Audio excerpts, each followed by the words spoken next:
আসসালামু আলাইকুম বন্ধুরা, আজকে আপনাদেরকে একদম পারফেক্টভাবে কচু কাটার নিয়ম দেখাবো বড়ার জন্য।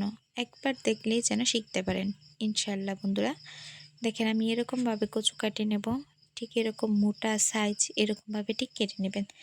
তারপরে এই যে দেখেন বন্ধুরা, আপনারা ভালোভাবে লক্ষ্য করে দেখেন যে কীরকমভাবে কাটবেন। আমি প্রথম এক সাইড সোজা করে কেটে নিয়েছি, সবটুকু কিন্তু কাটিনি।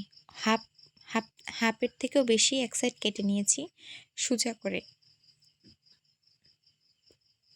তারপরে আড়াআড়িভাবে আরেক সাইড কেটে নিয়েছি। এটা কিন্তু একদম কুচি কুচি কুচি করে পড়তে হবে, ঠিক আছে? মোটা মোটা করে পড়লে হবে না, কুচি কুচি করে পড়লেই এই যে ঠিক এরকমভাবে করতে পারবেন বন্ধুরা। ঠিক এরকমভাবে লম্বা হবে। এটা আপনারা যখন মানে বড়াটা বানাবেন, যখন যেই মশলাটা রেডি করবেন ওটার মধ্যে যখন আরও ভিজিয়ে রাখবেন, সেটা বড়ার তেলে দিলে আরও বেশি লম্বা হয়ে যাবে বন্ধুরা। এই দেখেন, আপনাদের বোঝার স্বার্থে আমি আবারও দিয়ে দিয়েছি।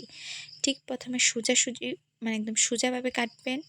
খুব মানে সবটুকু কেটে ফেলবেন না, অর্ধেকের চেয়ে বেশি কাটবেন।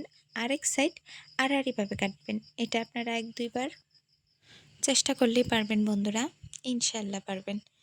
এই যে দেখেন, এরকমভাবে কেটে নেবেন, তাহলে একদম এরকমভাবে পারফেক্ট হয়ে যাবে। এটা একটু চেষ্টা করার বিষয়, ১-২ বার ট্রাই করতে হবে, ইনশাআল্লাহ হয়ে যাবে।